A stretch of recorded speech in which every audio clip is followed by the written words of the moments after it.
Hi all. In this lecture we will see second part of function oriented design. So we will see structured design. So how to perform structured design. So here what we will do is we will transform the results of the structured analysis or data flow diagram into a structured chart. So you have to convert that structured analysis into structured chart. So a chart represents the software architecture of the system. So here what it contains is it represents the different modules that make up the system, the module dependencies, that is which module calls which all other modules, and also the parameters that are passed among the different modules. All these things will be represented in the structure chart. So structure chart actually represents a software architecture. So in structure design, what we do is we try to convert the structured analysis into structured chart. So the structured chart represents modules making up the system, module dependency, the parameters passed among different modules. All these things will be represented in a diagrammatic way. So we'll see the different building blocks of this structured chart. So basic building blocks are, first one is the rectangular box. So a rectangular box represents a module and it will be annotated with this name. So the name will be written inside that rectangular box. Then we have module invocation arrows. So this implies execution control is passed from one module to another. Okay, so just by looking at this structure chart, we can say which all modules are calling which all other modules and which all module invokes other modules. All these details can be found out from this structured chart. Then we have data flow arrows. So this represents that the named data that passes from one module to the other in the direction of that arrow. So there are directional arrows will be there in the structure chart. So it represents that data is flowing from one module to another module. Then we have some library modules also. So this is represented with a rectangle with double edges. It comprises that frequently compiled or the frequently called modules will be represented using by this library modules.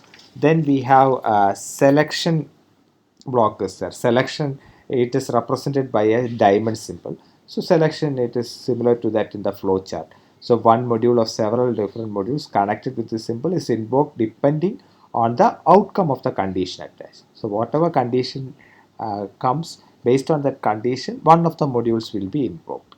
Then we have repetition also. It will loop around the control flow arrows. It denotes the respective modules are invoked repeatedly. So it shows the iteration in the module. So structure chart, there should be only one module at the top. It is called the root module. Okay, we will see an example. Then you will understand. So this is an example for structure chart. This is a good design for a structure chart. We have one root module, then there will be submodules like that. Then there is this data. I'll show this example. So this is an example for structure chart for this RMS. We have a main module, then we have some submodules like that. It will be. Then data flows will be there. So these are this arrow marks validate data. It is a data flow that is represented here. This arrow mark represents that this main module invokes these three different modules, and similarly this get data module invokes read data and validate data, and these arrows represent the data flows among these modules. So data will flow from this direction, data items will flow to this module, and in return validate data will return flow like this. So this is an example for structure chart. We will see this. So we have some rules for the structure chart. There should be only one module at the top. It is called the root module. It is called the root module. And there should be at most one control relationship between any two modules. So we should not have more than one control relationship between two modules. Only one relationship should be there. So if a module A invokes module B, then module B cannot be invoked by module A. So we have already seen in when we learned about structured representation, layered representation and all. So this is not good. So if a module A invokes module B, the module B should not invoke A, then layering will go. Okay, that hierarchy nature will be gone. Then principle of abstraction should be there. That is, lower modules unaware of higher level modules. This also we have seen in the previous structure in the function oriented design introduction. So this is an example for good design because all those abstraction, decomposition, all these principles, this only one module invokes another module, and there was no invocation in the backward direction, and also only one, at most one control relationship is there. And if you check this, lower modules are unaware of higher level modules also. So M5 is unaware of M1, M2, M3, and all. Okay, so this is a bad design because there are more than one invocations. There are different invocations to this, then backward invocations, layering, everything is gone. So this is a bad design. So this is a good design.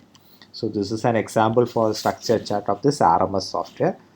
Okay, we will see how to represent this RMS software, how to convert that data flow diagram into the structure chart. So from the data flow diagram, we have to draw the structure chart. So this represents the software architecture of the system. Okay. So this is different from this flow chart. So you are already familiar with this flow chart.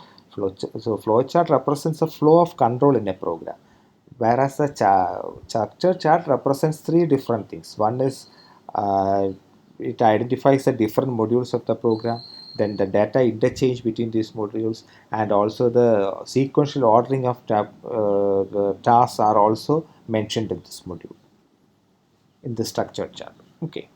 So we will see how to transform this DFT into the structure chart. So we have seen in the previous lecture, we have seen how to draw this data flow diagrams.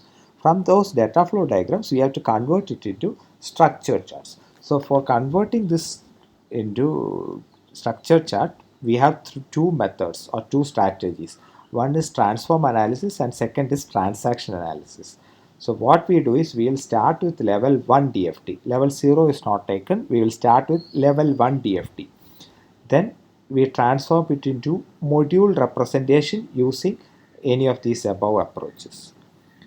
Then we proceed towards lower level DFT. So we'll start with level 1, then we'll complete that level 1, then we'll proceed to lower level DFTs.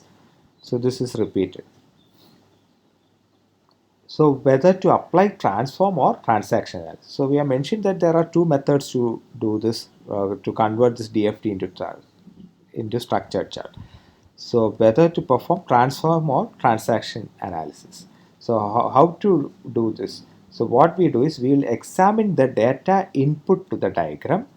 If all the data flow into the diagram are processed in similar ways, that is, all input data flows are incident on same bubble in data flow diagram.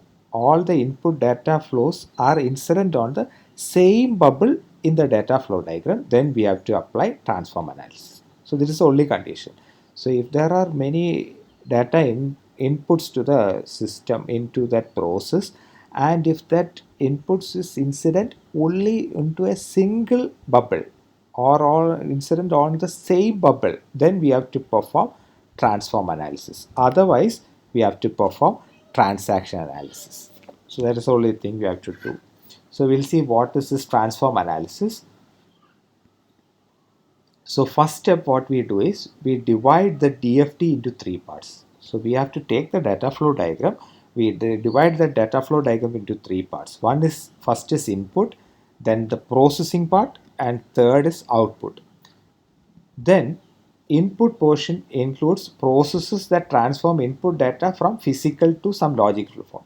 So input means what all physical data is transformed to logical form represents the input portion. Then output is the reverse. It transforms output data from logical to physical form. Then we have processing. So input portion is known as afferent branch and output portion is known as efferent branch. So afferent branch, we have to identify the afferent and efferent branches, and the remaining portion is known as the central transform portion. So we will see what we have to. We will see with an example.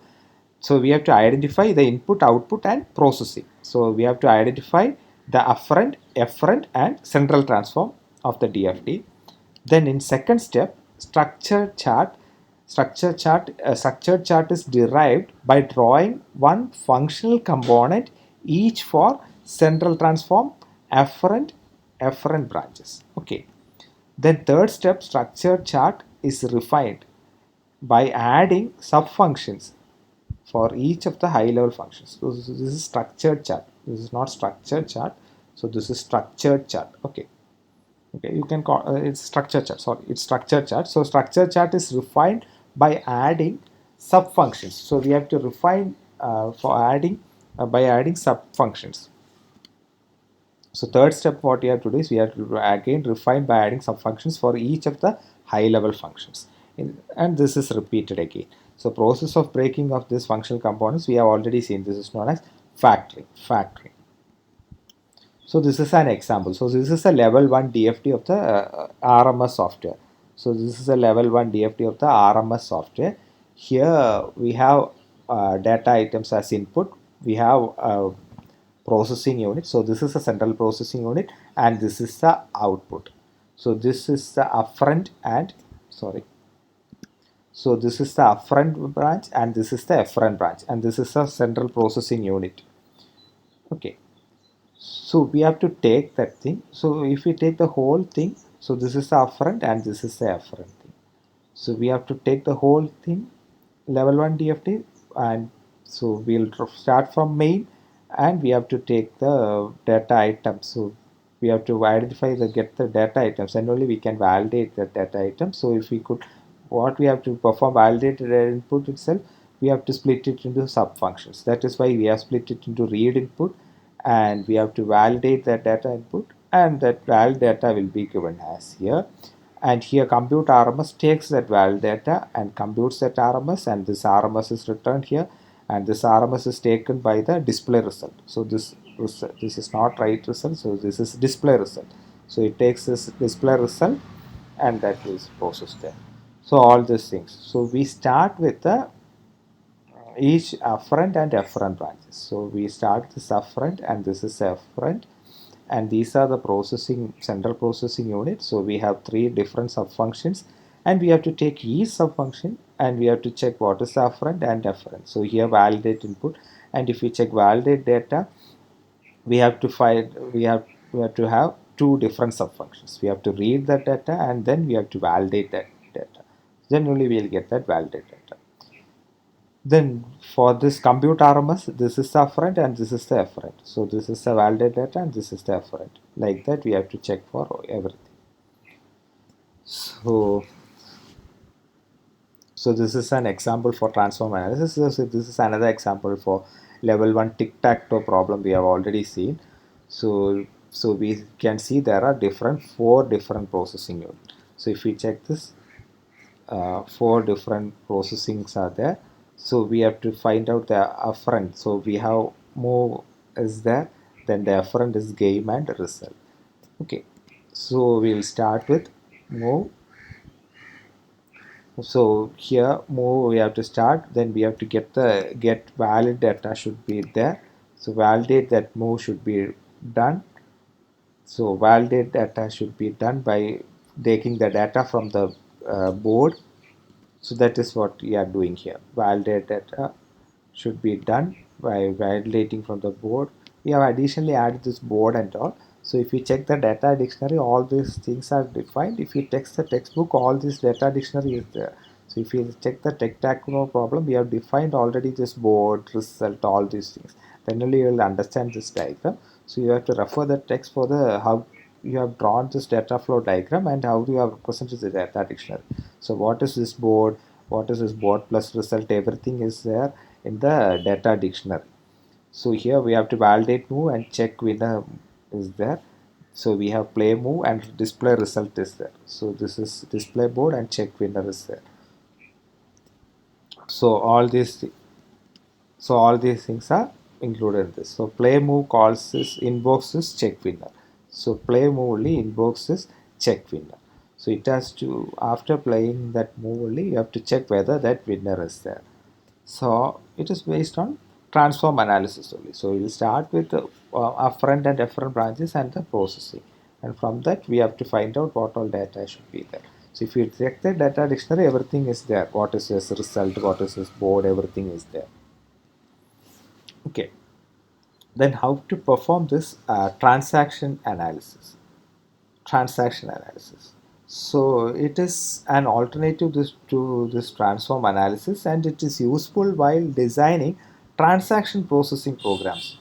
So a transaction means it allows the user to perform some specific type of work for that software. For example, if you have something like in a library software, we'll have return book or query for a book. All these are transactions that are happening.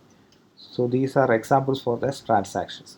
So in transaction transform analysis, here also the data, first all the data entering into the data flow diagram need to be identified.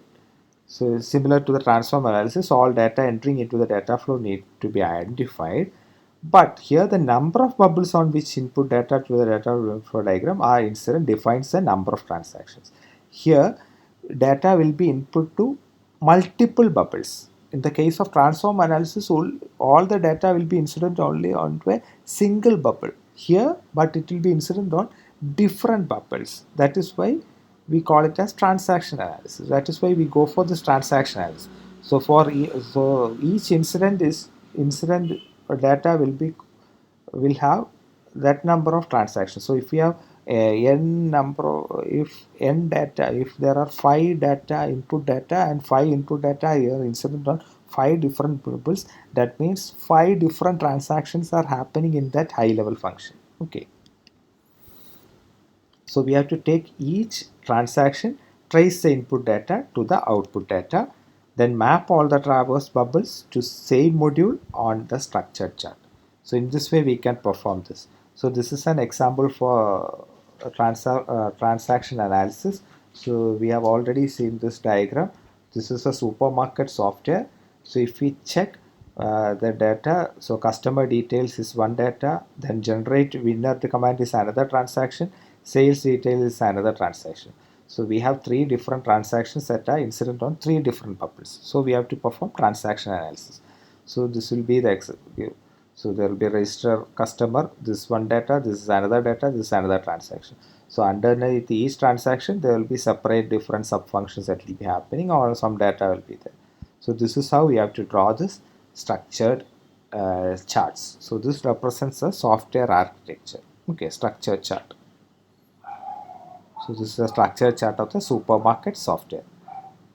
You can see other examples in your textbook. You have the library management software, everything is there in your textbook. You can go through that text also. So after performing this structured analysis and after the performing this structured design, then what we do is we perform the detailed design. So in detailed design we have to mention what all data structures will be used, what all algorithms will be used for by each module, everything will be mentioned in the detailed design. So that is not part of our software engineering. So after performing this detailed design, what we do is we have to review this. We have to perform design review, because we have to check whether the design is complete or design is correct or design should be verified. So we have to check whether all the SRS requirements are satisfied in the design. So for first thing what they check is the design documents will be checked for traceability. Traceability means we have to check whether each bubble of the data flow diagram can be traced back to the structured chart, and also in vice versa. So we have to check whether each bubble of the data flow diagram can be traced to some module in the structured chart. Okay, and also we have to check whether the functional requirements can be traced to the data flow, can or whether whether the requirement in the SRS can be traced to some bubble in the data flow model, and also all the bubbles can be traced back to the SRS functional requirement. So that is meant by traceability. Then correctness. So we have to check whether the algorithms and data structures in the detailed design are correct. So if you are performing detailed design, you have to check whether the algorithms and data structures are correct. Then we have to check for maintainability, where we have to check whether this design can be maintained in the future. So if maintenance work is required in this design, whether it is possible to maintain that in future. And also we have to check whether it is implementable, whether our design is implemented, whether the implementation team understands our design. So these are the things that will be done during design review. So that is all about function oriented design. Thank you.